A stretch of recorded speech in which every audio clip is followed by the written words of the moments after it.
നീ ആ സ്കൂളിനടുത്തുള്ള റെസ്റ്റോറന്റിൽ വരാൻ പറ. അതെ, ലവേഴ്സ് കോർണർ എന്നൊക്കെയാ പറയുന്നത്.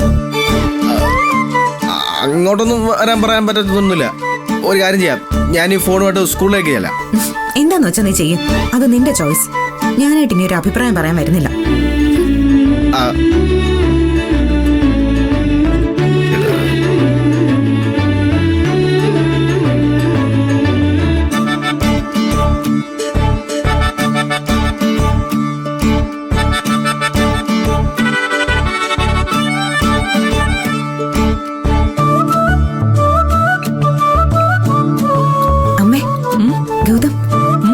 എന്താടി മോളെ?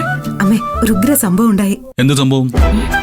അതെ, അമ്പലത്തിൽ വെച്ച് പ്രണവിന്റെ ഐശ്വര്യയുടെയും ഫോണുകൾ തമ്മിൽ മാറി. മാറിയോ? അതെപ്പോ? അമ്മേ, അവരെ കൽവിളക്കിൽ തിരികൊളുത്താൻ പോയില്ലേ, അവിടെ വെച്ചാ മാറിയത്.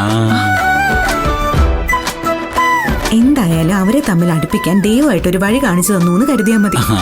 അതെങ്ങനെ? എനിക്കൊന്നും മനസ്സിലായില്ല. എന്റെ അമ്മേ, അമ്മയുടെ മോൻ അവിടെ ഐശ്വര്യയെ വിളിക്കാൻ നോക്കിക്കൊണ്ടിരിക്കുക. കിട്ടിക്കഴിഞ്ഞ അവരിന്ന് തന്നെ വീണ്ടും കാണും. ഫോൺ കൊണ്ടു കൊടുക്കാനായിട്ടെ പ്രണവ് പോവാൻ പരിപാടി ഇട്ടിട്ടുണ്ട്. കാണാൻ പോകുന്നേ? നല്ല സിനിമാ തിയേറ്ററിലോ പാർക്കിലോ റെസ്റ്റോറന്റിലോ എവിടാന്ന് വെച്ചാ പോവാൻ ഞാൻ പറഞ്ഞു നോക്കി. പക്ഷെ ഏറ്റില്ലാന്നേ. ആ ചെക്കൻ അതിനൊന്നും അടുക്കുന്നില്ല. അങ്ങനെ വിളിച്ചിട്ട് ആ കുട്ടിയോട് പാർക്കിലോ റെസ്റ്റോറന്റിലോ വരാൻ പറയാൻ അവൻ തയ്യാറാവില്ല. അവൻ ആള് അഭിമാനിയാ. ആ സത്യം. അവൻ പറയുന്നതേ സ്കൂളിൽ കൊണ്ടുപോയി കൊടുക്കാന്നാ. സോറി, അവനെ പെങ്കൊച്ചിനെ വിളിച്ചു പറഞ്ഞോ അങ്ങോട്ട് ചെല്ലുമെന്ന്? വിളിച്ചു പറഞ്ഞിട്ടൊന്നുമില്ല, പക്ഷെ ഇപ്പൊ വിളിക്കും. അമ്മേ, വേണമെങ്കിൽ വാ, അവൻ ഐശ്വര്യ വിളിച്ച് സംസാരിക്കുന്നത് ഒളിഞ്ഞു നോക്കാം. കാണുന്നോ? കണ്ടേ പറ്റൂ. ഞാൻ വരുന്നു.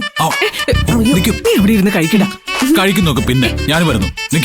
മോളെ വാ, നമുക്ക് പോ. പോലെ കൈ കിട്ടുന്നു. വന്നോളൂ. ഞാൻ വരുന്നു.